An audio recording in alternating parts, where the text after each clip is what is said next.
Kan dandeetti namaa balballi waaqarraa si bira banamaa maal gochuu yaaddereetu siin jedhanii du'aa boolla kafteeni Alaazarini waa fakkaata yeroo dhume deemte yaadatamta Yesuus dinqii goote yeroo dhume deemte yaadatamta Yesuus dinqii goote.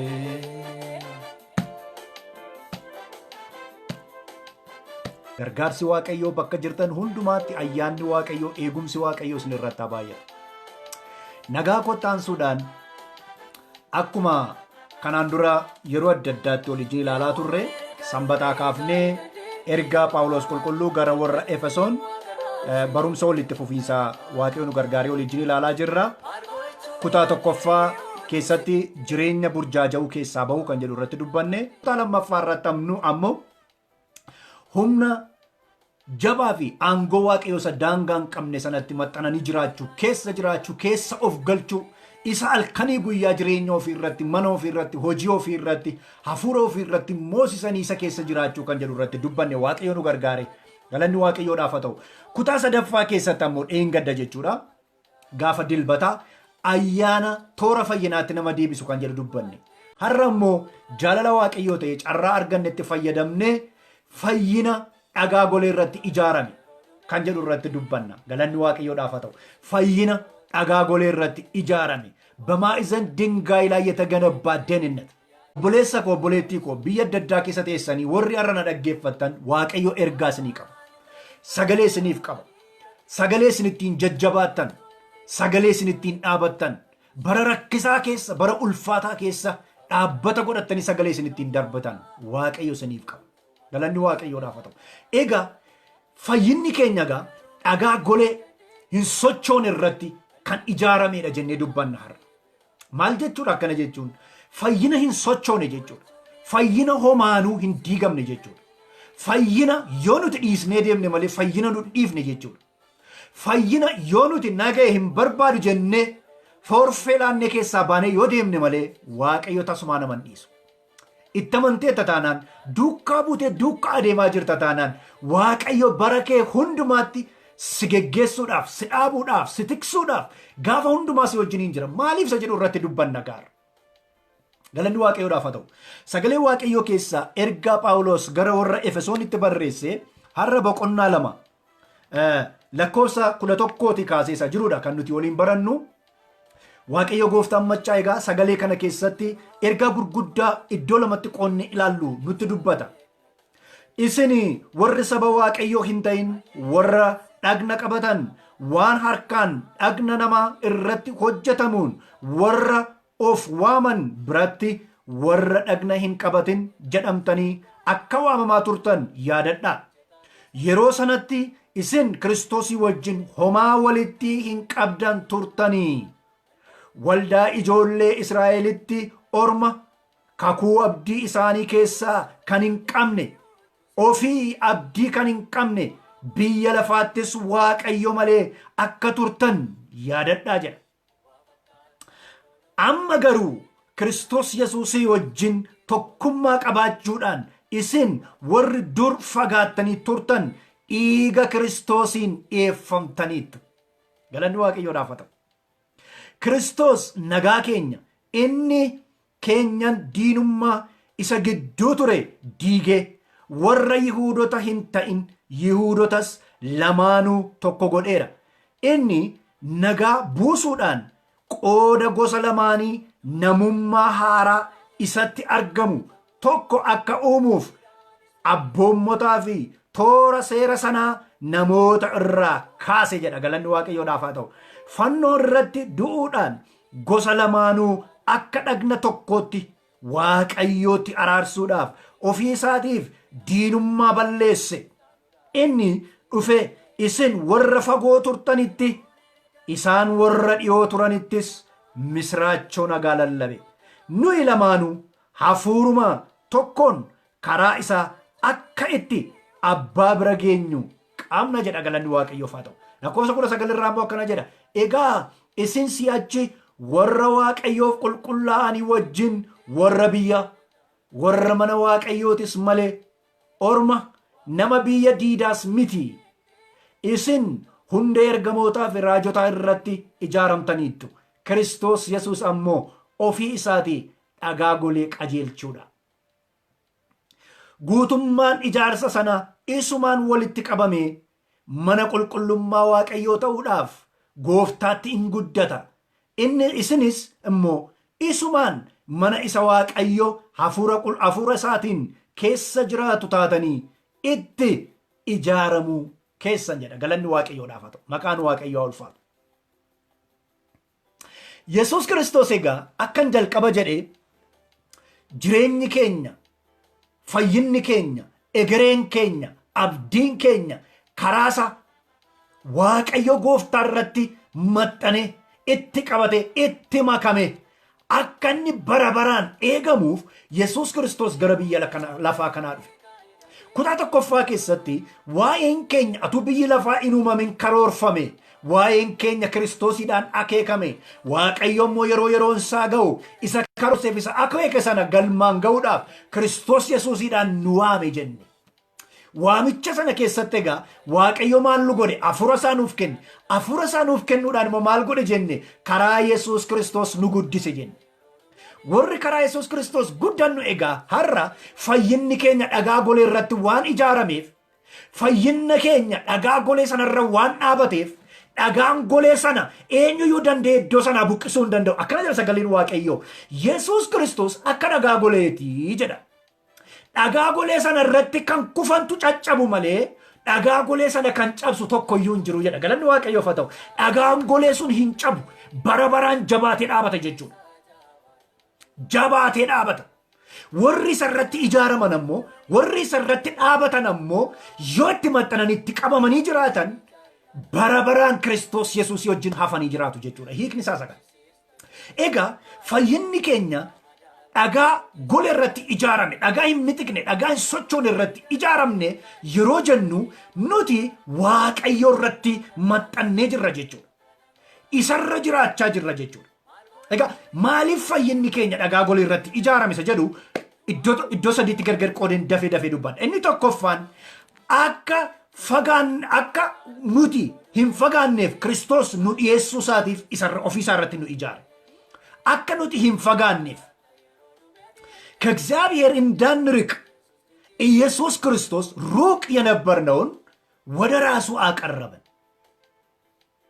ማለከተው ፈይኒ ኬኛ በረበራን ምርከናይ ጀባቴ አከዳበቱ ፈጎ ወረ ቱሬ ዋቀዮራ ወረ ፈጎ ቱሬ ጅሬኛራ ወረ ፈጎ ቱሬ ዱጋራ ወረ ፈጎ ቱሬ ቤኩምሳ ሀፉራራ ወረ ፈጎ ቱሬ ሰነቲ ዋቀዮ ማልጎደ ጀዳ ከራ ኢየሱስ ክርስቶስ ኑ ዲየሰ ጀዳ ኤሰቲ ኦፊሳቲ ኑ ዲየሰ Fagaachuu jechuun egaa fayyinarraa, dhugaarraa, eebba bara baraarraa, jireenya bara baraa keessaa ba'anii karaa ofiirra adeemuu jechuudha. Isa badu sana seexana sana wajjiniin fagaatanii Waaqayyoorraa adeemuu jechuudha. Isa kanati jedhagaa Phaawulos warra Efesooniif yeroo barreessu isin warra akkasii turtan Waaqayyo garuu jedha karaa Yesuus Kristos isin dhiyeesse jedha. Eessatti isin dhiyeesse? Gara ofiisaatitti isin dhiyeesse jedha.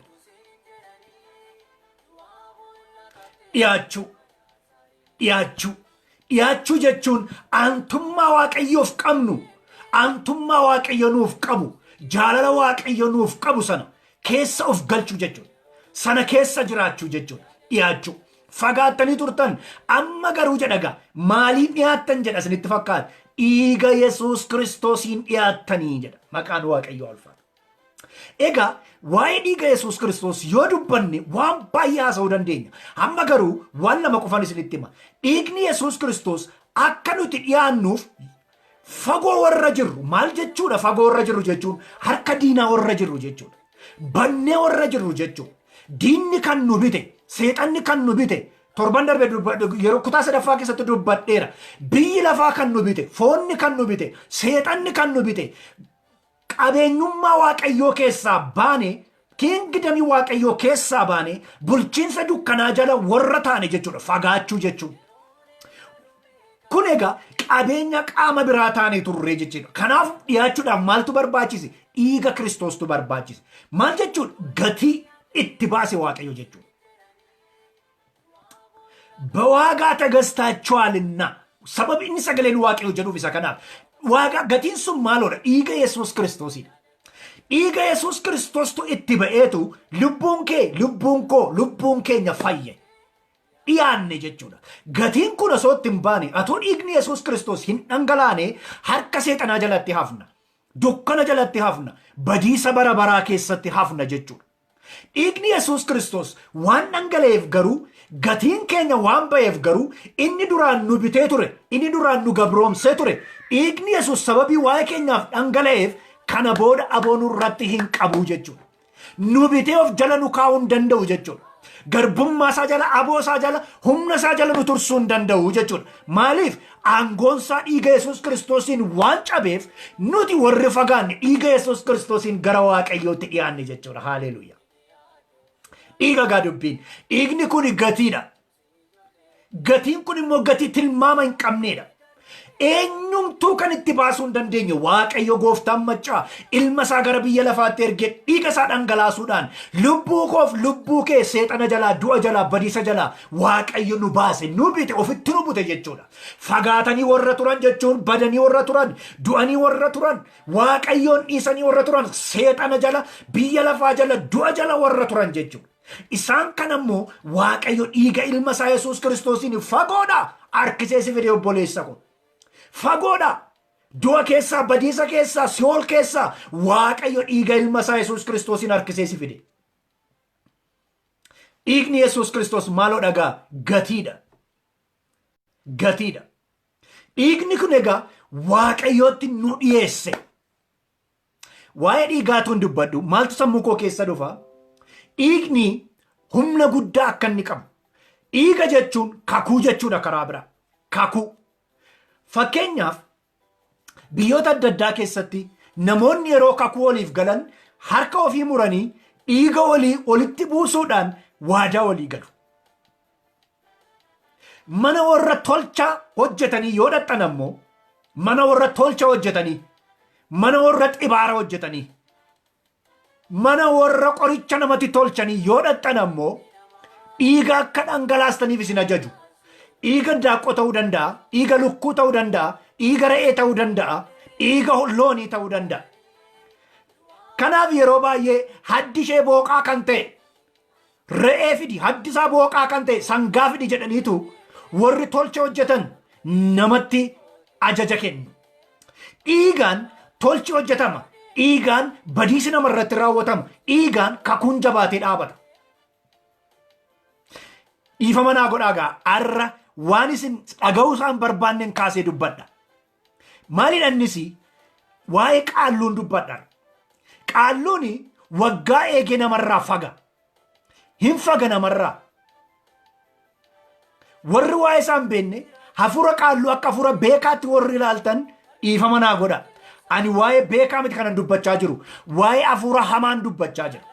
hafuurri hamaan kun egaa jireenya namaatti gala, laphee namaatti gala, sammuu namaatti gala.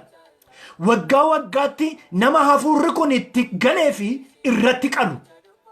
baay'een keessan beektu gaa warri biyya adda addaa Oromiyaa keessa jirtan waa'ee kana sirriitti beektu. Shawaa keessa warra jirtan, Arsii keessa, Baalee keessa, Wallagga keessa, Jimmaa keessa, Iluu Baaboor keessa, Boorana, Gujii keessa warra jirtan waa'ee qaalluu sirriitti beektu.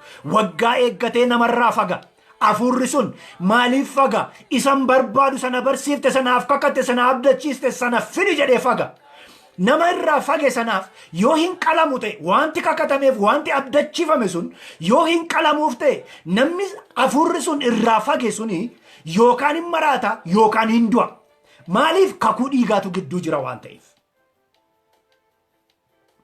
namoota hafuura akkasiin qabaman baay'ee isaaniif kadhachaa waan tureef seexana miti yoo naan jettan anaanna gowwomsuu hin dandeessan, ofii keessan gowwomsuu dandeessu. iyyee irraa ba'aa ture, iyyee irraa ba'a. namoota akkasii baay'ee isaaniif kadhachaan ture waan ta'eef hafuurri kun iyyee irraa ba'a. dhiigan bare jedha, dhiigan bare. waggaa waggaan naaf qalti, waggaa waggaan naaf qala, zariirraan zariitti darbee dhufe waan jedhuuf naaf yoon qaltu ta'e nan maraacha, nan ajjeesa, qilleensa keessan baasa, lagarran naannessa, bishaanittiin gadi galchee ajjeesa, galaana buusee jedha. personal experience. Kadhadheef hin beeka namoota akkasii baay'ee isaan dhibbaatamatti lakkaa'aniif hafuura hamaadha iyyee irraa ba'a. Period. Waan biraan qabu. Waa'ee hayyuu waa'ee beekaa waa'ee isaa miti kanan dubbadhu hayyuu beekaa nan kabajaa nan amana. Ani waa'ee hafuuraan dubbataa jira. Hafuura waggaa eegee haala eegee suusiidhaan dhufee namarraa iyyu waa'ee isaan dubbataa jira. Dhiigni egaa waa'ee dhiigaa dubbataa waan jiruuf waa'ee isaa fide. Dhiigni egaa kakuudha waggaa eegee kan raawwatamu ji'a eegee kan raawwatamu. Bara kakuu moofaas egaa luboonni mana qulqullummaa kan Israa'el waggaa eeganii ji'a eeganii qalu turan dhiiga dhangalaasu Waaqayyo duratti. Warri dabtara yeroo dabtara tolcha namarratti hojjetan digimsisaru በደም ነው የሚሰሩ ደም የሰው ስም እየጠሩ ድግምት ይሰራሉ ሟርት ይሰራሉ መተት ይሰራሉ በምን በደም ነው የሚሰሩ ኢግኒ ኩኔጋ ኢግኒኒ ከን ኢየሱስ ክርስቶስ ጋ ኢገራክነ ሁንዱማ አንብሱ ኢገ ዋቀዮ ራፈጋቹ አንብሴ ዋቀዮት ነመቡቱ ኢጋ ገርቡማ ሰይጣና ጀላ ገርቡማ ዱዋ ጀላ አባርሳ ጀላ ኤካምሳ ጀላ ነመባሴ ገረ ጅሬኛት ነመፍዱ ኢኒ ከን ኢየሱስ ክርስቶስ ወር ኢገ ኢየሱስን ኢያተን rakkinni kamiyyuu yoo itti dhufe deebi'anii fagaatan galanni waaqayyoo dhaafatu waaqayyoo irraa fagaachuun danda'an fayyiteetta dhiiga yesuusin fayyuu keetiin mirkaneeffatteetta deebitee waaqayyoo irraa fagaachuun dandeessu humni kamiyyuu sirratti hojjete nama dhiiga yesuus kiristoosiin gara waaqayyootti deebi'e eenyuyyuu waaqayyoo irraa fageessuu hin danda'u yesuus kiristoos gooftaan galanni waaqayyoo dhaafatu maaliif deebi'ee fagaachuu hin danda'u dhiigni yesuus kiristoos kakuudha jedhee isinitti beera fagoodhaa kan nama fidu gatiidha jedhee isinitti meera. Egaa kakuu dhiiga Yesuus Kristos yoo namni dhiiga sanatti amane cabse malee waaqayyos cabsuu hin danda'u seexannis cabsuu hin danda'u. Kakuu siif waaqayyo gidduu jiru dhiiga Yesuus Kristosiin kakuu dhaabate yoo ofii keetii cabsite irraa kan hafe waaqayyo cabsuu hin danda'u seexannis cabsuu hin danda'u. Kakuu dabtaraan dhiigaan dhaabe kakuu qaalluun dhiigaan dhaabe kakuu seexanni dhiigaan dhaabe dhiigni Yesuus Kristos cabsuu danda'a. Dhiiga Yesuus Kristosiin kakuu dhaabate garuu dhiigni kamiyyuu cabsuu hin danda'u misiraachoo. Galanni waaqayyoo dhaafata. Yesuus Kristos gooftaan. Dhiigicha gaa. Inni lammaffaan fayyinni dhagaa golee irratti ijaarame inni lammaffaan akkamittiin nuuf kenname. Inni lammaffaan keenyan diinummaa diiguudhaan nuuf kenname. Keenyan diinummaatu sin gidduu ture warra waaqayyoon beektaniif warra waaqayyoon beekin gidduu keenyan diinummaatu ture. Keenyan diinummaa maaloodha? Maal inni keenyan diinummaa? Keenyan diinummaa jechuun garaagarummaa yaada, garaagarummaa amantii, garaagarummaa ilaalcha nama amaneef nama hin amanne gidduu jiru jechuudha. Kanaaf inni isinii fi warra Israa'el warra kakuu qaban warra fayyan gidduu keenyan diinummaatu ture. Keenyan diinummaa sana cabsitanii darbitanii gara fayyinaa sanaatti galuu waan hin dandeenyeef isin biyya lafaa keessa kakuu malee abdii malee jiraachaa turtan jedhe Phaawulos. Yaa warra waaqayyootti namanne biyya lafaa kana keessa yaa warra jooraa jirtanii kakuun qabdan abdiin qabdan. Abdiin keessaniif kakuun keessan kan inni gara keessan dhufu yoo dhiiga Yesuus Kiristoosiin lafa fagaattanii deebitanidha. Yoo keenyan diinummaa isiniif waaqayyo gidduu jiru diigameedha. Du'uu Yesuus Kiristoosiitiin keenyan diinummaa diigame jedha sagaleen waaqayyo. Dhaggeeffadha. Dhiiga Yesuus Kiristoosiin warri fagaatanii turan hin deebi'an. Keenyan diinummaa waaqayyoof nama gidduu warra amananiif warra hin amanne gidduu jiru ammoo du'uu Yesuus Kiristoosiitiin baraan diigame. Kanaaf inni sagaleen waaqayyoo yeroo Yesuus Kiristoos iyyee sagalee isaa ol fudhate iyyee lubbuu isaa kenne ammoo keenyan mana qulqullummaa iddoo lamatti tarsee jedha. Du'uun Yesuus Kiristoos keenyan diinummaa sana tarsaase jechuudha. Galanni waaqayyoo dhaafatu. Keenyan diinummaa du'uu Yesuus Kiristoosiin diigame yeroo inni reebamu yeroo inni waraanamu yeroo inni dhiigu ammoo fagoo warra turan gara waaqayyootti dhiyaatan jechuudha. Yeroo inni iyyee lubbuu isaa kennu ammoo keenyan diinummaa isa amaneef isa nama gidduu waaqayyoof nama gidduu inni ture ammoo hin diigame jechuudha. Misraachoo siin waaqayyo irraa kan ittisaa ture. Diinni kee karaa foonii, karaa seexanaa, karaa biyya lafaa inni keenyan ta'e waaqayyoof si gidduu ture diigameeraa gammadi. Du'uu Yesuus Kiristoosiin bara baraan inni si golgee hafe, golgaa abaarsaa inni sirra kaa'ee hambise sirraa diigameera. Du'uu Yesuus Kiristoosiitiin diigame jedhaga. Kana booda garaagarummaan hin jiru jedhe Phaawulos. Diigamuu keenyan sanaatiin garaagarummaan hafeera jedha maqaan waaqayyoo ulfaatu. Bara durii mootonni biyya lafaa yeroo security isaanii eeggachuudhaaf jedhan iddoo tokkotti iddoo quubsuma isaanii ijaarratanii naannoo isaaniitti dhagaadhaan keenyan ijaarratu. Gimbii isa jedhamu jechuudha. Keenyan ijaarratu. Keenyan sun egaa warra keessa jiraniif wabiidha jechuudha. Diina alaa dhufu cabsee otti lixe malee isaan hubuu waan hin dandeenyeef, mootii sana ajjeesuu waan hin dandeenyeef keenyan ijaarratu. Keenyan sana irra warri xiyya darbatan, warri eeboo darbatan achirra dhaabataniitu diina alaa dhufu alatti rukutu jechuudha. Keenyan diinummaa. Mootiin biyya lafaa durii akkasitti ijaarrata jechuudha. Keenyan diinummaa. Keenyan sanarra dhaabataniitu warra fagoo jiran diina alaa dhufutti, alaa ol seenuu isa barbaadutti xiyyatti darbatu. Ittiin of oolchuudhaaf, mootii isaanii oolchuudhaaf loltoonni isaa achirra dhaabatanii keenyarra dhaabatanii xiyya darbatu. Kanaaf diinni cabseetti ol seenuu baay'ee isa rakkisa jechuudha. Keenyan diinummaa.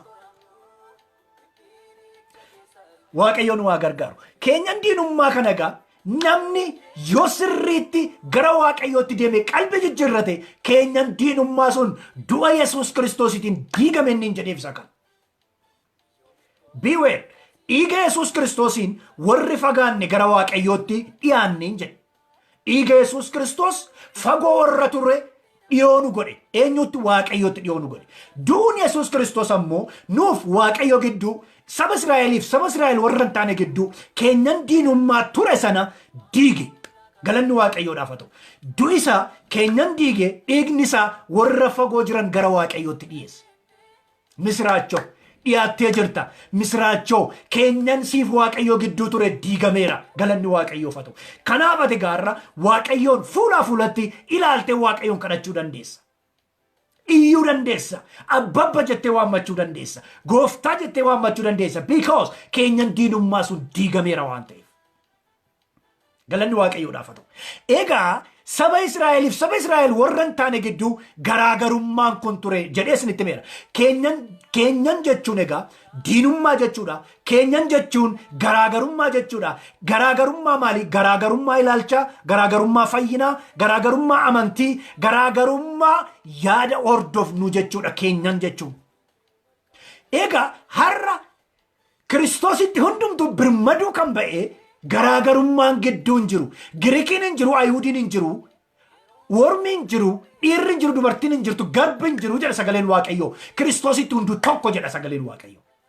Waan nama gaddisiisu waldaa warra Ortodoksii keessatti har'a maqaa isaanii kaasuu barbaade miti. Har'a mataasaa waldaa warra Ortodoksii keessatti akkana jedhu.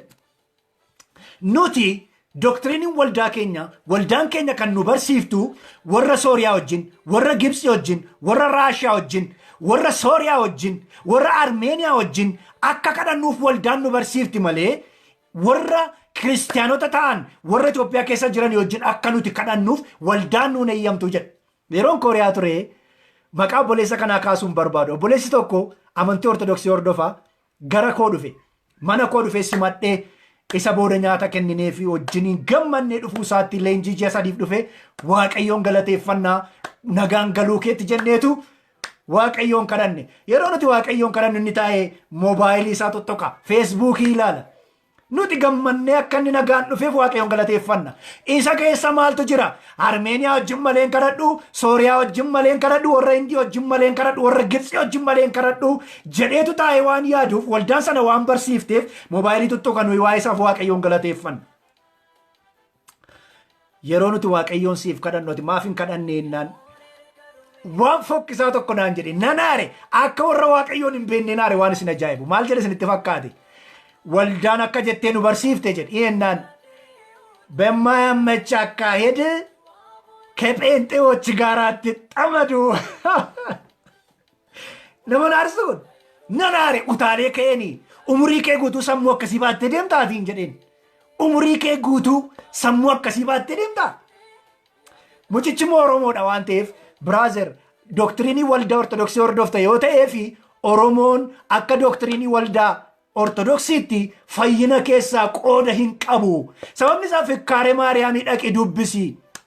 Fikkaaree Maariyaamii irraa maal jedhaa? ጋላና ያልተጠመቀ በመንግስቴ አይገቡም። በኢየሱስ ክርስቶስ ስም አፋንሳን አጋኒ ዋቀዮ አፉራ ከነ ሃይፈቱ ሀጫብሱስ ኤርጋ ቀስቴ አትፈይነን ቀብዱ ፉማ ጆርታም ነጠላው ፈቴ ፉማ ችከሰናን ኖፍታን ጀዲን አከሲማናን እንጀዲን ጀድ ስሪዳ ዳቂ ፍካሬ ማርያም ይዱብሲ ኢኒ ፖለቲካ ኤርጋ ተሲ ፖለቲካን ሰቹማ ኬሳ ዱፌ ፖለቲካ ወርዶፋ ጅርታ ብራዘር ኑ ደገፈዳ ስሪት ነደገፈዳ ወር ወልዳ ብራ ወርዶፍተን ነደገፈዳ ወንጌሊ አካሲን ጀዱ ኦርቶዶክሲን ወራ ግብጽ ወጅና ከዳቱ እንጀዱ ወራ አርሜኒያ ወጅን ወራ ሂንዲ ወጅን ወራ ራሺያ ቆፋ ወጅና ከዳቱ ጀደ ዮቴ your life is under question. Kenyan dinumma dige jeda wangel maltu duun Jesus Kristos. Du'a Jesus Kristos itti namani waan jirtuuf arrasati warra wangeelatti amane wajjin kadhadhu warra Fikkaare Maariyaamitti amananii wajjin malee jette deemta yoo ta'e brother du'a keessa jirta badiisa keessa jirta. Mootummaan na dhiyoo jiraate kanaaf naa hidu. Kenyan dinumma digeera jedhe Jesus. Maal gochuudhaan fannoo irratti du'uu kootiin fannoo irratti salphachuu kootiin fannoo irratti waa'ee keetiif abaaramaa ta'e du'uu kootiin keenyan diinummaa diigeera jedhe. Kanaaf Girikiin hin jiru, Israa'eliin hin jiru, Birmaduun hin jiru, Garbi hin jiru, hunduu dhiiga Yesuus Kiristoosiin tokko ta'aniiru jedha wangeelli. Kanagaa keenyan sun keenyan ilaalchaatiin hin jedhuuf isa kana. Keenyan ilaalcha dogoggora, ilaalcha booddeettafa, ilaalcha wangeela warra hin dubbisini. Ilaalcha warra wangeela hin dubbisini kadhannaan barreeffame warra kennamuufi. Kadhannaan barreeffame kennamaaf, kan ji'aa kan torbanii barreeffame kennamaaf, iji isaanii hidhameera kanaaf arguu hin danda'ani. Kanaaf eenyu wajjin akka kadhatan eenyu wajjin akka dhiisan illee hin beekan. Saba joon jessaa burjaa jessaa jiru. አዚም ነው ያደረጉባቸው። ማን ነው አዚም ያደረገባችሁ? ጀዳ ወንጌልራ አዚም ተደረገባቸው። ጣጣት ጎረን ማራታት ጣጣን ዋቀዩ ነው አገርጋሩ ገለኔ ዋቀዩ ዳፈተው ከነ ኬሳ በውደንደው ተረጅራ ኬኛን ይላልቻቲጋ ኬኛን ይላልቻ ዋንስ ነጃይቡ ጆርጅ ፍሎይድ አራዋለሚ ቶርባን ሰደፋሳቲ አራዋለሚ ጆርጅ ፍሎይድ Gurraacha ilaalcha fokkisaa ilaalcha tortora nutu caala nutu beeka nutu sooressa nutu danda'a warri Ameerikaa warri adii qaban sana akkasan diiganiif keenyan sana diiguudhaaf sababa ta'eega Joorji Flooyid torban sadaffaa qabatee jeequmsa Ameerikaa keessatti jiru keenyan sana diiguudhaaf raasaa jira har'a. Keenyan ilaalcha ይሄ የማንቂያ ደውል ነው ለማንኛውም ለአፍሪካውያን ለአውሮፓውያን ለኤዥያውያን ላላቸው ለዘረኝነት ለጥላቻ ሌሎችን የበታች አድርጎ የመቁጠር ባህሪያቸውን እንዲለቁ የማንቂያ ደውል ነው። ኢትዮጵያ ውስጥ ለሚደረገውም ጭምር የማንቂያ ደውል ነው። ኤንዩ ገዳና ሚቲ ኤንዩስ ነማ ገድሚቲ ኤንዩስ ነማን ኦሊሚቲ hundumtu tokko waaqayyo gooftaan machaa ilma Yesuus Kiristoosiin gara biyya lafaatti kan inni ergeef namoonni hundumtu isa duratti wal qixa ta'aniidhaaf. Keenyan garaagarummaa diiguudhaaf keenyan diinummaa diiguudhaaf erge waaqayyo. Egaa Joorji Flooyid raafama guddaa Ameerikaa keessatti kaase du'isa. Black Lives Matter jedhanii iddoo hundumaatti qabeenyi mancaa jiru gooliin uumamaa jiru nama 10,000 ol hidhamanii kan jiran irra birmadummaan wal qixxummaan gurraachaaf adii haa ta'u jedhaniiti. America the great nation jeeqama goolamaa kan isheen jirtuuf koronaa caalaa kan raasaa jiru du'a Joorji Flooyid otoo hin ta'in keenyan ilaalchaa sana keenyan olaantummaa warri kan qabatanii deemanidha. Har'as Itoophiyaa keessatti namoonni uummata kan gadaantummaatti lakkooftan jijjiirri ilaalcha keenya jijjiiruu danda'utu nurra jiraata. Deemsa keenya jijjiiruu danda'u nurra jiraata. Wal qixxummaa walqixxummaa afaaniin adda addummaa uumuudhaan kalariin adda addummaa uumuudhaan jireenya ilmaan namaarra ciqilee dhaabbachuun hin danda'amu kana booda. Eenyu irratti utaanan du'a Joorji Flooyid mitarra kan kana jeeqaa jiru isa booda kan jiru harkasa duuba hojjetaa jirudha. Hafuuricha ilaalchicha keenyanicha diiguudhaaf kan uummanni kun magaalota Ameerikaa 100 ol keessatti jeequmsi guddaan kan inni irra ta'aa jiru. Walqixxummaa keenyan sun diigamuu danda'utu irra jiraata. Keenyan olaantummaa diigamuu danda'utu irra jiraata. Harka lafa jalaan arras wal miidhuun hin danda'amu. Biyya keenya, saba keenya, uummata keenya harka lafa jalaan miidhuun hin danda'amu. Uummanni hundumtuu tokko uummata saba lakkoofsaan uummata xiqqoo saba qabu kaasee uummata Hararii kaasee lakkoofsaan uummata baay'ee kan qabu haga uummata Oromootti ija tokkoon ilaalamuu danda'utu irra jiraata. Galanni Waaqayyoodhaaf haa ta'u. Ilaalchi sun keenyan ilaalchaa sun diigamuu danda'utu irra jiraata. Kun hin ta'u taanaan inni iddoo hundumaa inni Ameerikaa keessatti ta'e Eeshiyaa seenuun isaa nafu, Awurooppaa seenuun isaa nafu, Afrikaa, Itoophiyaa specifically jalqabuu dhohuun isaa nafu. Of eeggachuu danda'utu nurra jiraata.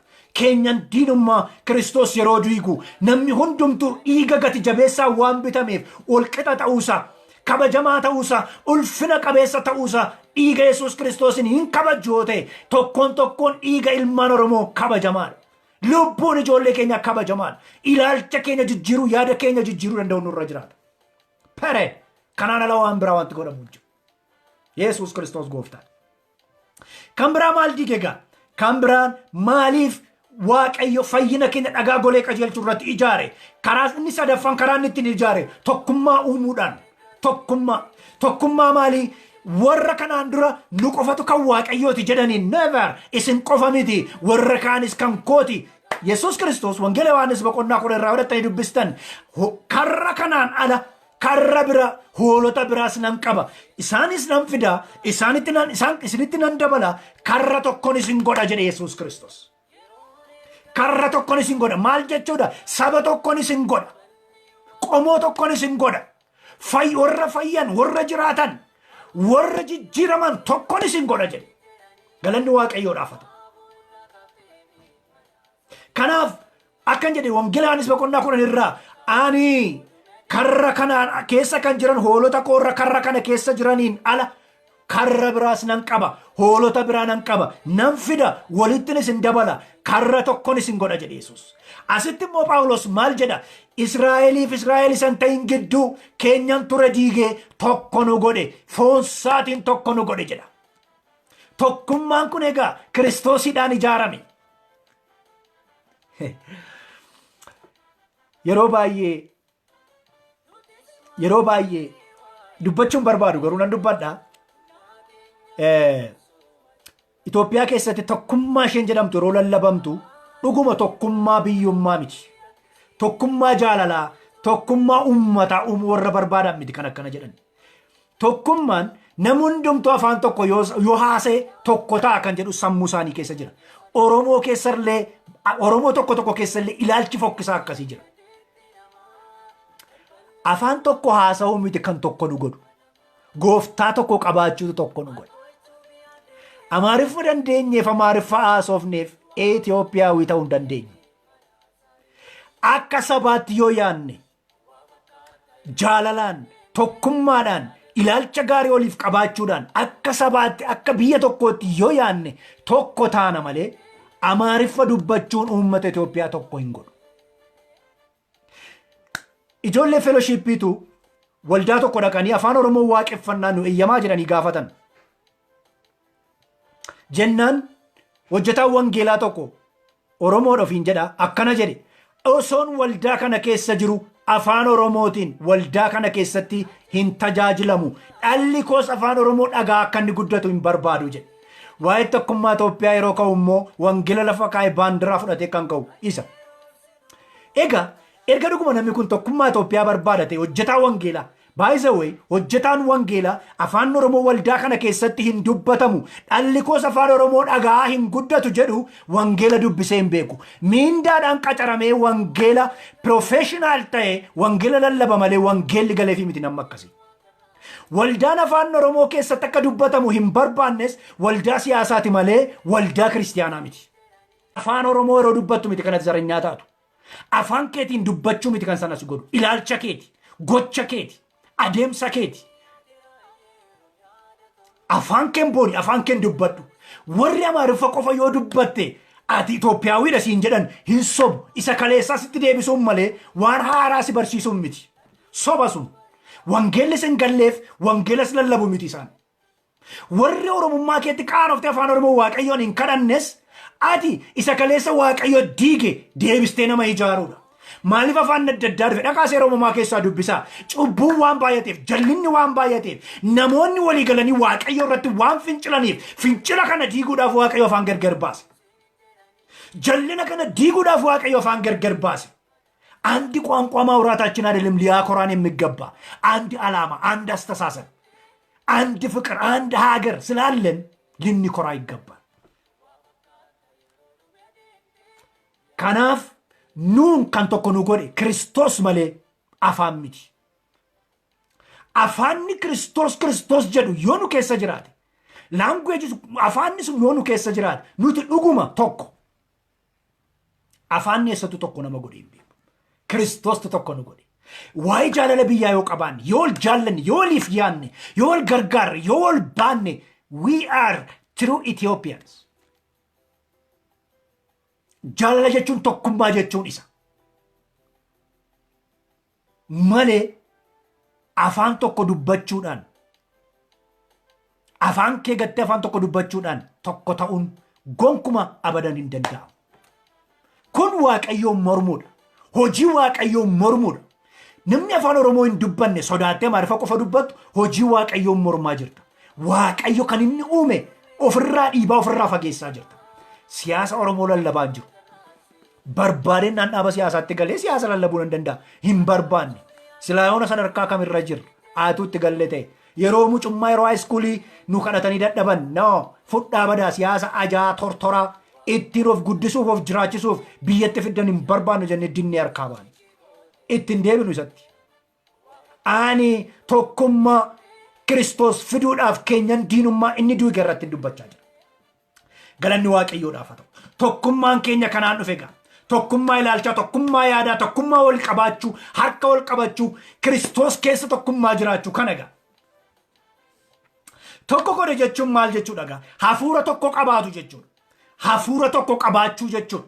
Kristos tokko qaama tokko gola tokkotti walitti nu qabe hoolota tokko nu godhe nu jechuun maal jechuudha? Hafuura tokko qabaana jechuudha. Hafuura maalii? Hafuura fayyinaa. Hafuura jireenya bara bara. Hafuura Kiristoositti amanuudhaan fudhannu hafuura sana qabaanna jechuudha. Maal jechuun? Tokko taane jechuudha. Uummanni Itoophiyaa dhaggeeffadha. Keessumaa uummanni Oromummaa keessanitti qaanoftan dhaggeeffadha. Kristos tokko nu godhe yeroo jennu Amaariffa nu dubbachiise jechuu osoo hin taane hafuura tokko nuuf kenne jechuudha.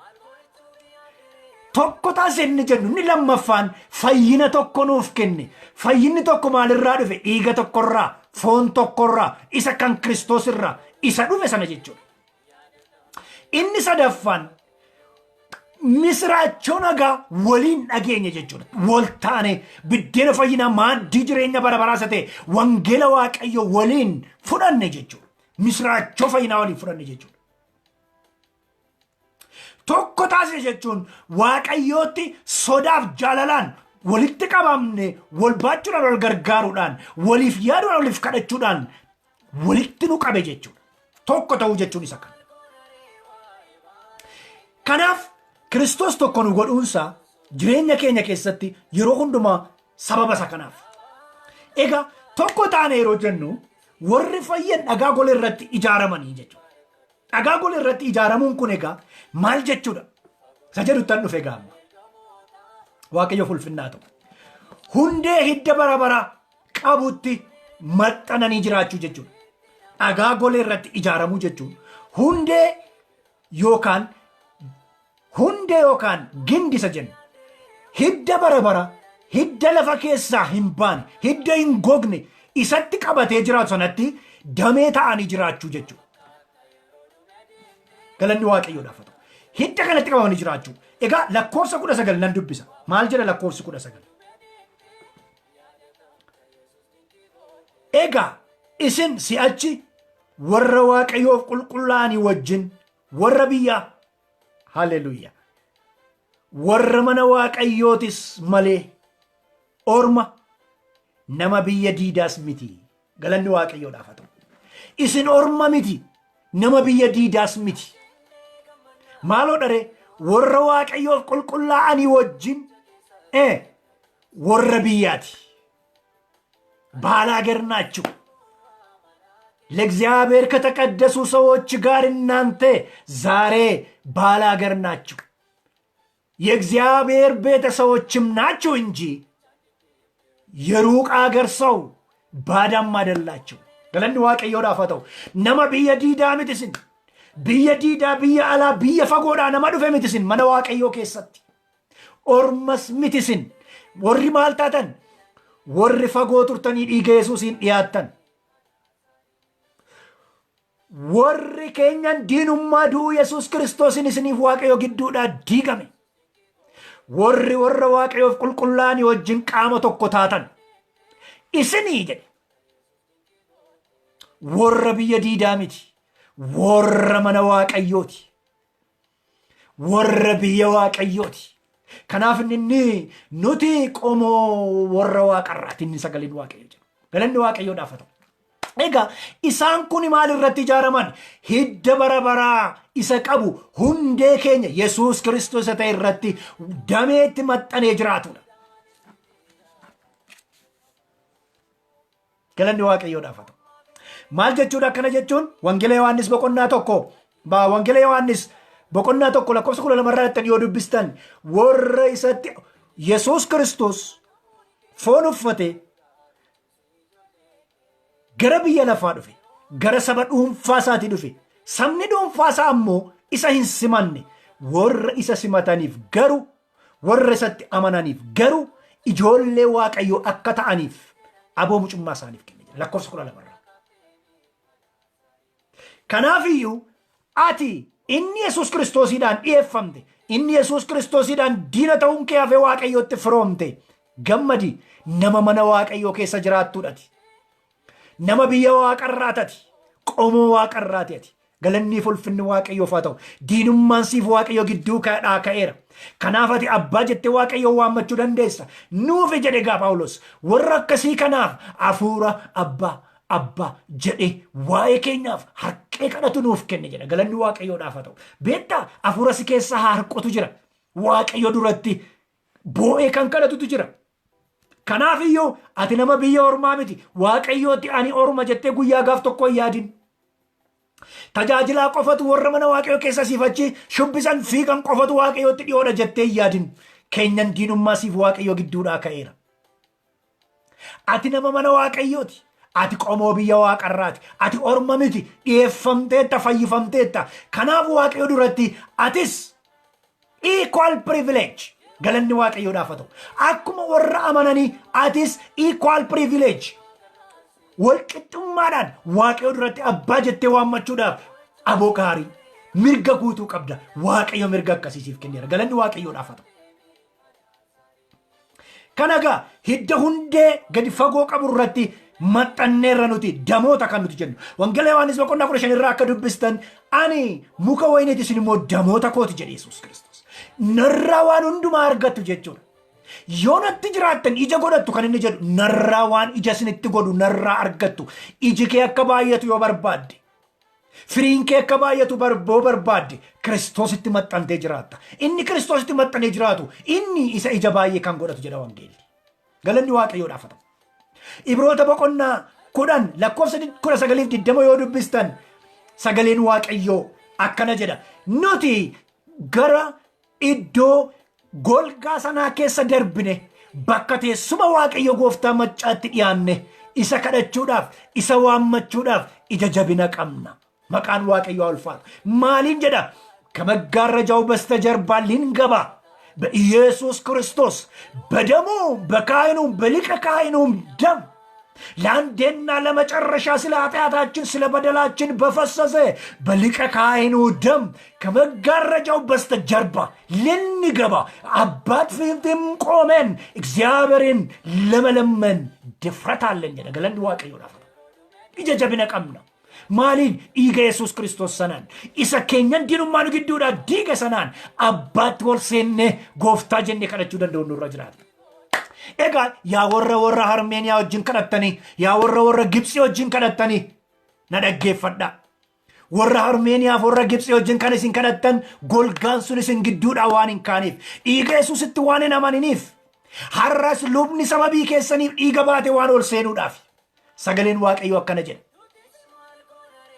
ሰገሌን ዋቀዮ አከነጀ ሉብኒ ቄስ ካህናት ወር ጀደመን ጀቹዳ ወጋዳን ኢገባተኒ ገረ ዋቀዮtti ሴነኒ አራራ ከዳት ኢየሱስ ክርስቶስ ገሩ ሉብማንሳ ከን በረበራ ከንቴ ኢገ ኦፊሳቲ ፉዴ ገረ ዋቀዮ አባት ሴኔ ሴቶክቻ በረበራፊስ ኑፍ ዋቀዮ ግዱ ዲኑማ ጅሩ ዋንጆ ጅሩ ገርቡማ ጅሩ በረበራ ኑራ ጫስ ገለኒ ዋቀዮ ዳፈታ ከናፍ አኒፍ አቴጋ ዋቀዮ ድረት ሴኑዳፍ ዋቀዮን ከዳቾዳፍ ካይናን ጠብቅም ቄሳን ጠብቅም አገልጋያን ጠብቅም ራሳችን ተንበርክከን አባ አባ አባ ጀኔ ዋመቹ ደንደኛ ገለኒ ዋቀዮ ዳፈታ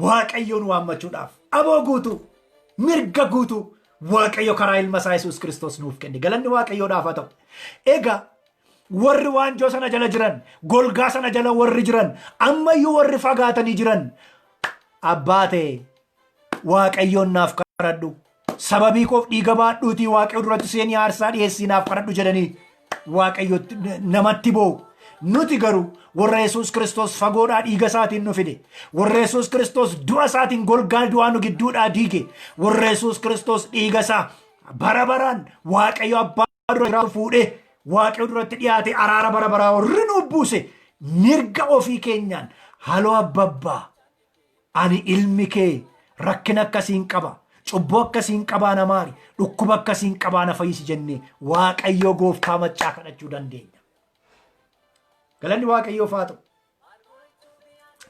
ኤጋ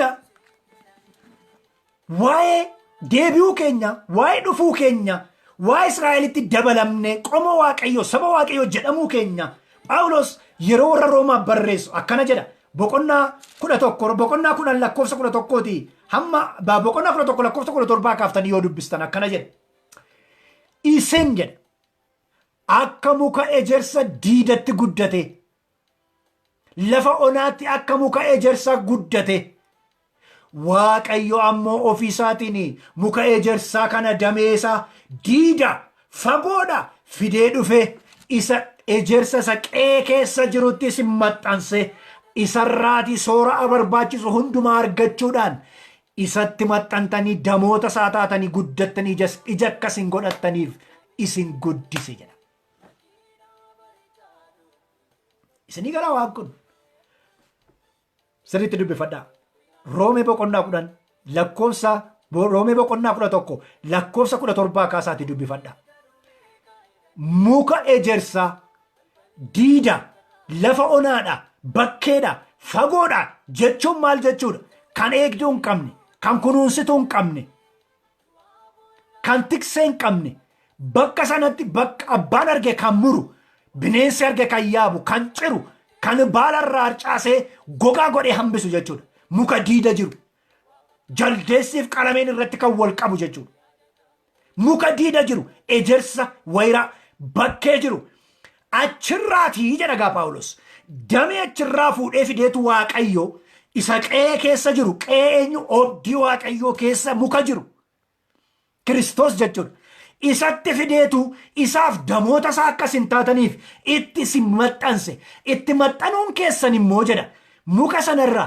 karaa hidda isaatii soora barbaachisu hundumaa argattanii guddina barbaachisu guddattanii ija gaarii akkasin godhattan isin godhe jedha misraachoo lafa onaati dhuftee obdii waaqayyoo keessa dhaabamte misraachoo Lafa onaa jaldeessi sirra sirbu, qalameen sirra sirbu, waangoof yeeyyiin sirra sirbu keessa Waaqayyo gototee fagoodhaa si fidee obdii isaa keessa si dhaabe. Obdii Waaqayyo keessa. Kanaaf inni isin warra diidaa miti, warra fagoo miti, orma miti, warra mana Waaqayyo, warra biyya Waaqayyooti, nama mana Waaqayyo keessaati isin jedha. Galanni Waaqayyoodhaaf haa ta'u. Misraachoo kana booda ija kee diinni hin nyaatu, ija kee jaldeessi hin nyaatu, ija kee qalameen hin nyaatu, ija kee waangoon hin nyaatu. Qalameef jaldeessi simbirri bakkee sirraa harcaasee lafatti sin dabalu. Waaqayyo gooftaan maccaa lafatti eegumsa hin qabne, lafatti kunuunsa hin qabne, lafatti tiksee hin qabne, diida fagoodha lafa onaa keessaa si fidee Kiristoos irratti attaachi gochuudhaan si maxxansuudhaan ija gaarii akkati godhattu tiksee kee fayyisaa kee jala si galchee yeroo hundumaa gaardii siif dhaabe Waaqayyo si eega. Eegumsa isaa jala jirtati. Maqaan Waaqayyo ulfaatu. Akkas jechuudha dubbiin. Inni lammaffaan ijaarsa golee Kiristoosiin qajeelfame keessa galuudhaan. Golee Kiristoosiin ijaarsa qajeelfame keessa galuudhaan. Lakkoofsa 20 nan dubbisa. Efesoon 2 lakkoofsa 20. Isinii hunda ergamootaaf raajotaa irratti ijaaramtaniittu. Kiristoos Yesuus ammoo ofii isaatii dhagaa golee qajeelchuudha. Galanni Waaqayyoodhaaf haa ta'u. Egaa namni yeroo mana ijaaru, ogeessi mana ijaaru bilookeetii walirra naqee deemennaan manni mana hin ta'u. Bilookeetiin qofaasaa mana hin ta'u. Maal ta'uu qabaree? Koornerirra, goleerra dhagaan bilookeetii keenyanii ግድግዳ የምንለው ብሎኬቲ ኬኛኒ ካን ወልቲ ቀቡ dhagaan golee jiraachuu danda'utu irra jiraata. Bitaarraa kan dhufu, mirgaarraa kan dhufu keenyan maaliin olitti hidhama yoo jettan dhagaa goleetiin olitti hidhama. Maal jechuudha karaa biraa? Amanaan tokko amanaa isa kaanii wajjin walitti qabamuu kan danda'u Kiristoosiidhaan jechuudha. Waldaan tokko waldaa isa kaanii wajjin jaalalaaf tokkummaa qabaatte waliin tajaajilu Kiristoosiif gummaa taate adeemsisu kan isheen dandeessu yoo golee Yesuus Kiristoosiin walitti qabamtee jiraatteedha. Yeroo baay'ee waldoonni wal irratti kan isaan ka'an cornerstone isaanii waan irraanfataniidhaaf. Tajaajilaa irratti kan inni ka'u cornerstone isa dhagaan goleensaa eenyuun akka ta'e waan irraanfatuudhaaf. Waaqayyo nu haa gargaaru.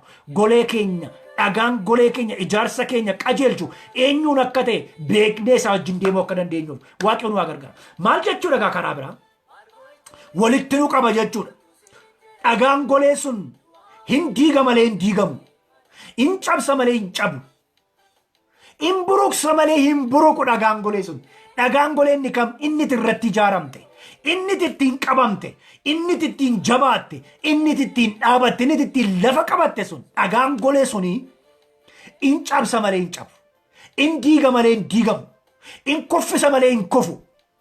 Kanaaf inni warri Yesuus Kiristoos irratti kufan in caccabu kan inni jedhuuf kanaaf. Dhagaa golee jabeessee si dhaabu. Dhagaa golee cimsee si dhaabu.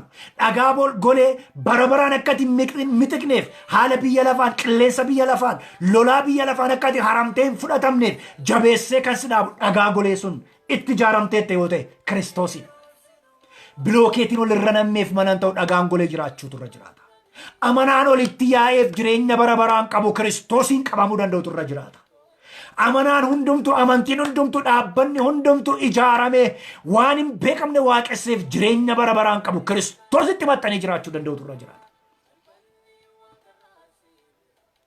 Kanaaf inni Yesuus Kiristoos gooftaa waan naan jettaniif jireenya bara baraatti waan tan isinitti hin fakkaatin jedhe Yesuus.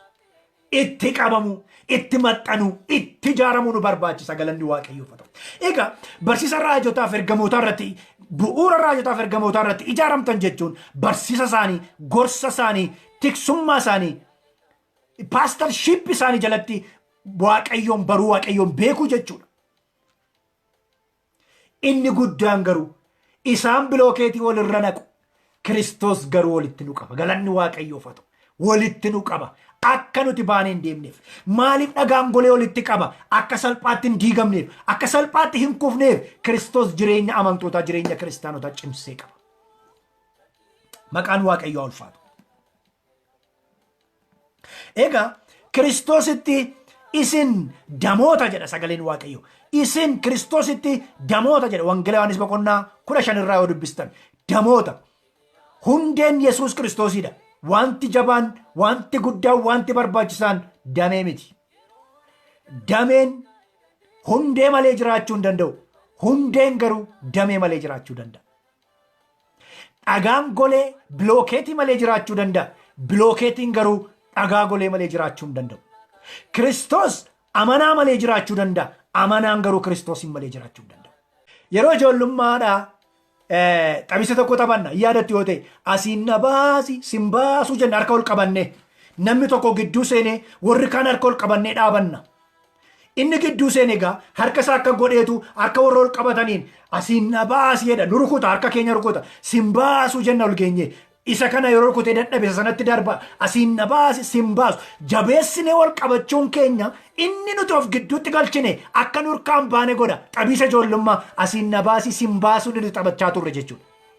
Egaa asiin na baasi sin baasu jireenya bara baraa of katti qabanne sana fayyina bara baraa fudhanne sana asiin na baasi sin baasu seexanaaf Kiristoosii wajjin taphanna miti. Asiin na baasi sin baasu seexanni nurratti taphatu lubbuu keenya baasuudhaaf jireenya keenya abdiin keenya egereen keenya mul'anni keenya akka inni harkaan baaneef jireenyi keenya dhagaa golee irratti jabaatee dhaabachuu danda'utu irra jiraata. Kanaaf inni gidduu seenee asiin na baasi jedhu karaa laafaadhaatiin rukutee kutee harkaa fiigee ba'a. Gaafati Kiristoositti maxxanteen dhaabanne abdiin ati qabdu fayyinni ati qabdu jireenya ati qabdu salphaatti seexanni sirkaa butee fudhatee ba'a. Kanaafu dhagaa goleetti ijaaramu. Dhagaa goleetti maxxananii dhaabachuu. Dhagaa golee hundee irratti dameen jabaatee dhaabachuu. Irraa akkam fottoqneef of eeggachuu jabaatanii dhaabachuu. Galanni Waaqayyoodhaaf haa ta'u. Kun egaa biyya keenyaafis ergaa guddaa qaba. Jireenya asiin na baasiif sin baasu taphachaa jiru dhaabbanni siyaasaa biyya keenya.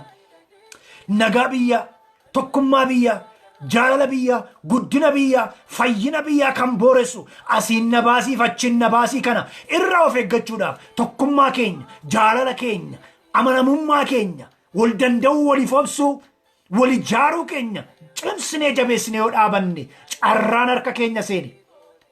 Guddinni harka keenya seenee akka nu harkaan baanee of eeggachuu danda'uu dandeenya. Isinitti meera ani yeroo wangeela barsiisu warra biyya bulchaniifis ergaa dabarsaa. Warra waldaa geggeessaniifis ergaa dabarsaa. Amantoota irra caalaa kaayyoon koo warra fayyineedha irra caalaa kaayyoon koo isaaniifis ergaa dabarsaa deema. Gurbattiin kun nama siyaasaati jettanii kana yaadni. Ajeeffannee dhiifnes galanni Waaqayyoodhaaf haa ta'u. Inni sadaffaan egaa mana qulqullummaa Waaqayyoo ta'uudhaaf gooftaadhaan qabamanii guddachuu. Mana qulqullummaa Waaqayyoo ta'uudhaaf gooftaadhaan qabamanii guddachuu. Kana lakkoofsa 21:22 irraa dubbisna. Akkana jedha 21:22. Guutummaan ijaarsa sana isumaan walitti qabamee Kiristoosiidhaan dhagaa goleetiin walitti qabamee mana qulqullummaa Waaqayyoo ta'uudhaan gooftaatti ni guddata. Isinis immoo isumaan eenyuun Kiristoosiin mana isa Waaqayyo hafuura isaatiin keessa jiraatu taatanii itti ijaaramuu keessanii. Galanni Waaqayyoodhaaf. Egaa dhagaa golee sanaan walitti qabamee maal ta'a jedha? In guddata jedha. Keenyanni guddachuu kan inni danda'u dhagaa goleetti yoo qabame. Fooqiin fooqii irratti ijaaramuu kan inni danda'u dhagaa goleetti yoo qabame. Sadarkaan jireenya hafuuraa keenyaa guyyaadhaa guyyaatti guddachuu kan inni danda'u yoo dhagaa golee irratti ijaarame. Jaalalli keenya, gaa'illi keenya, biyyi keenya, tajaajilli keenya, eebbi keenya guyyaadhaa guyyaatti kan inni dabalaa deemu yoo Kiristoositti qabame dhagaa golee sana irratti yoo ijaaramedha. Yoo isa irratti ijaarame maal ta'a jedha? Guddachaa adeema jedha. Galanni Waaqayyoof haa ta'u. Dabalaa adeema. Ol ka'aa adeema.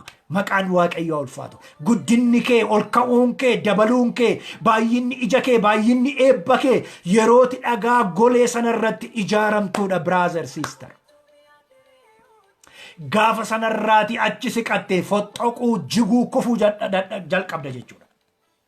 Waaqayyo gooftaan maccaan waa gargaaru. Egaa inni kun jaalala Kiristoos keessa jiraachuu jechuudha.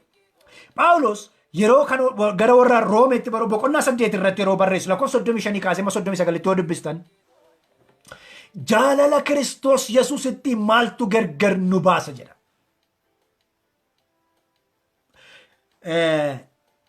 By the way, jaalala nuti Kiristoosin jaallannutti maaltu gargar nu baasa jechuu miti. Jaalala Kiristoos nu jaallatetti maaltu gargar nu baasa jechuudha. Karaa Kiristoos Yesuus nu jaallate erga niittumaayyuu ijoollee isaa nu godhate rakkinni kamiyyuu ajjechaan kamiyyuu ari'annaan kamiyyuu jaalala inni ittiin nu jaallatetti maaltu gargar nu baasa jedhas lakkoofsa 38-39 dubbistan. Jaalalli kun egaa jaalala Kiristoositti maaltu gargar nu baasa yeroo jedhu jaalala isa inni ittiin nu jaallate sanatti maal gochuudhaan dhiiga isaa dhangalaasuudhaan fagootti isa inni ittiin nu fidetti lubbuu isaa dabarsee kennu du'uu isaatiin keenyan diinummaa nuuf Waaqayyoo gidduu ture sana diiguu isaatiin ofitti isa nu qabe jaalala sanatti. Nu gidduu isa ture diinummaa balleesse isa tokko godhe jaalala sanatti maaltu gargar nu baasa jechuudha malee jaalala sanuttiin Waaqayyoon jaallanne jechuu miti. Jaalalli namaa jijjiiramaadha. Jaalalli namaa sinsinnaadha. Inni Waaqayyotti namoota jaallate garuu hin jijjiiramuun sinsinnaa'u. Osoo akka jaalala namaati yerooma waan gaarii arginu duukaa finna. Yerooma waan bareedaa arginu duukaa finna. Yerooma biyya lafaa irratti waan haaraa arginu duukaa finna Waaqayyoon dhiisnee deemna. Jaalalli Waaqayyoo garuu akkas miti. Namni amanamummaa isaa dhiisee hin gaggalagala. Waaqayyo garuu gaggalagaltuu miti jedha sagaleen Waaqayyoo. Jaalala Waaqayyootti maaltu adda nu baasa inni Phaawulos jedhe. Isan ittiin jaallate sanatti isan ittiin ofitti nu qabe sanatti isan ittiin keenyan diinummaa diige tokko nu godhe sanatti gargar kan nu baasu tokko iyyuu hin jiru jedha. Misraachoo gammadaa jaalalli Waaqayyo isiniif qabu kan bara baraati. Eenyuyyuu gargar baasuu hin danda'u. Kanaaf egaa jaalala sanaan golee sanaan Kiristoos ta'e dhagaa golee qajeelchu sanaan ijaaramtu. Ijaaramuu qofa miti jedha. Golee sana erga walitti qabamanii guddachaa adeemu jedha sagaleen Waaqayyo. Guddachaa ijaaramaa guddachaa adeemu. Amana guyyaadhaa guyyaatti jireenyi kee guddachaa ijaaramaa ol ka'a iji kee baay'achaa adeemaa jira. Ofirratti argaa jirta yoo ta'e dhagaan golee suni cimsee si qabee jira galanni Waaqayyoof. Gammadi. Inni guyyaadhaa guyyaatti bososaa horsossaa kufaa abdii dhabaa joonjaa gatantaraa raataa inni deemtu ammoo dhagaa golee sana irratti hin ijaaramne. Deebii kottu dhagaa golee sana irratti ijaarame.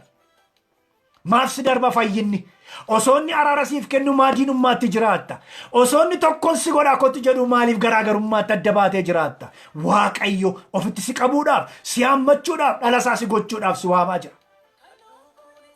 Yeroo sagalee kana dhageessu harka kee ol kaasii na deebisi na dhiyeessi gara keetti jedhii Waaqayyoon kadhadhu. Yeroodhuma sagalee kana dhageessu Waaqayyo diinummaa narraa kaasiti tokko na godhi dhala kee na godhi jedhii Waaqayyoon kadhadhu. Dhiiga keetiin kakuu fayyinaa kakuu bara bara chaappaa ta'e muuccaa ta'e haphee ta'e sitti maxxansee kan na hambisu dhiiga ilma keetiin na qulqulleessi jedhii Waaqayyoon kadhadhu. Dhiiga sana egaa galanni Waaqayyoodhaaf haa ta'u. Egaa gammadaa. Ittoof gadhiisnaan naman gadhiisu Waaqayyo. Ittoof gadhiisnaan Waaqayyo naman gadhiisu. Ittoof gadhiisi sin gadhiisu. Warri yeroo hundumaa harkaa mucucaan.